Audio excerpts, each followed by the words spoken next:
Hello, and welcome to the Vlogging Pod.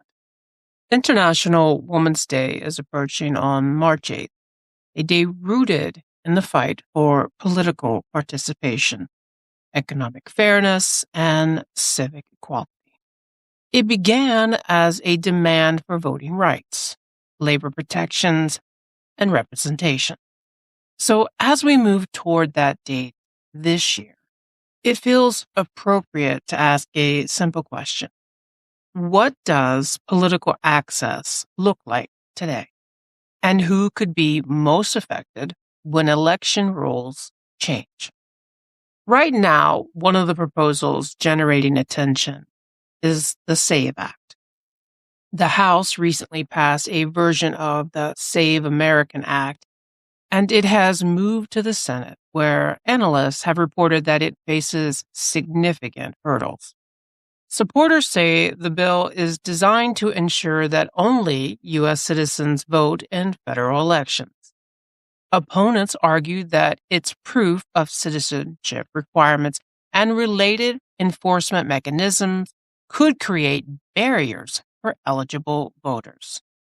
The key point for this conversation is not accusation, but structure. When you change documentation standards, database requirements, and verification systems, you inevitably affect real people navigating those systems. Women are statistically more likely than men to have to experience a legal name change due to marriage or divorce.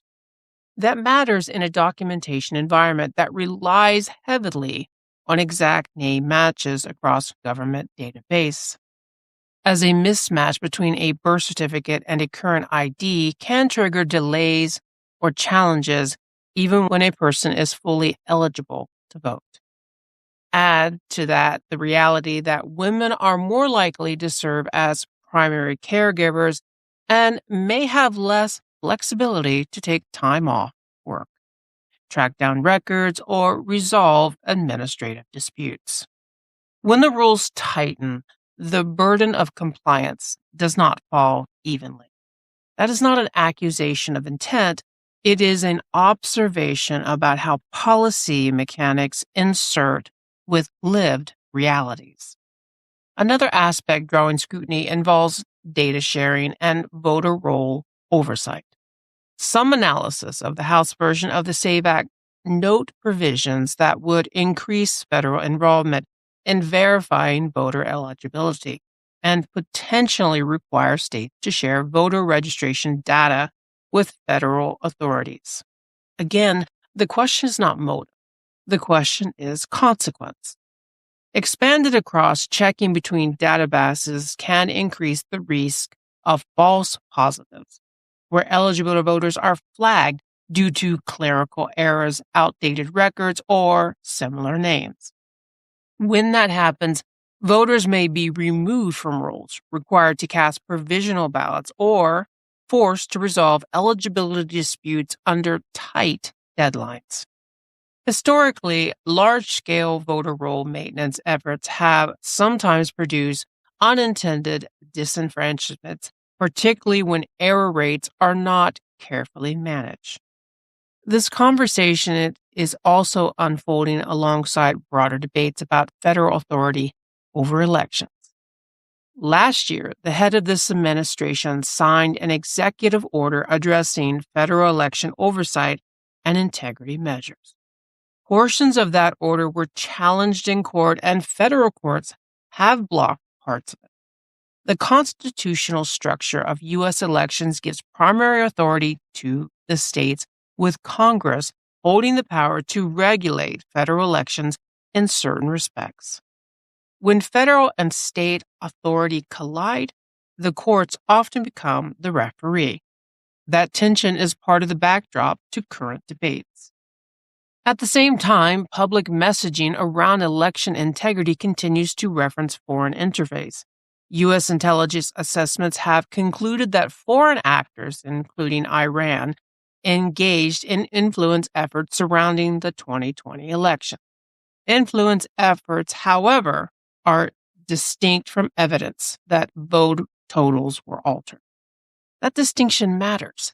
Narratives about foreign interface can shape public perception and can also be used to justify additional security measures. Whether those measures are narrowly tailored or broadly sweeping become the critical question. There have also been renewed discussions in Georgia about the handling of 2020 election materials and investigations connected to that cycle. Reporting has described federal investigation activity related to election records in Fulton County, raising questions about the scope and precedent of federal involvement in local election administration. When you step back, you see multiple threads converging. Legislative proposals, tightening eligibility verification, executive actions attempting to expand federal oversight, ongoing investigations and public messaging about election integrity, and a midterm election cycle on the horizon. International Women's Day is not just symbolic. It is rooted in the history of access to the ballot. When we look at today's policy environment, the responsible thing to do is not to accuse, but to examine.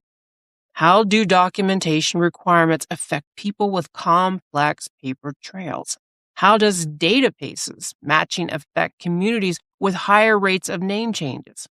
How does federal oversight interact with state control? And how do narratives about election security shape the policies that follow?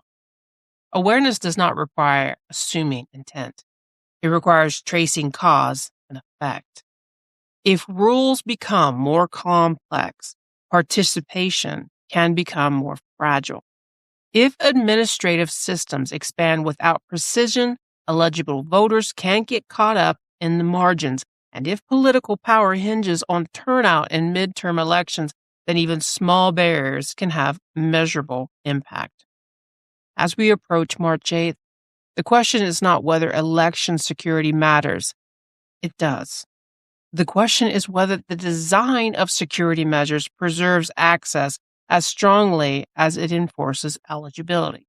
Because history shows that when access narrows, the effects are rarely distributed evenly.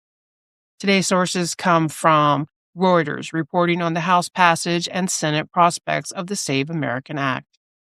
Brennan Center analysis of proposed SAVE action provisions and potential voter impact. Executive Order text addressing federal election oversight measures. Office of the Director of National Intelligence Assessment on Foreign Influence in the 2020 election. Guardian reporting on federal investigations activity related to Georgia election materials. Thank you for listening. Until next time, bye-bye for now.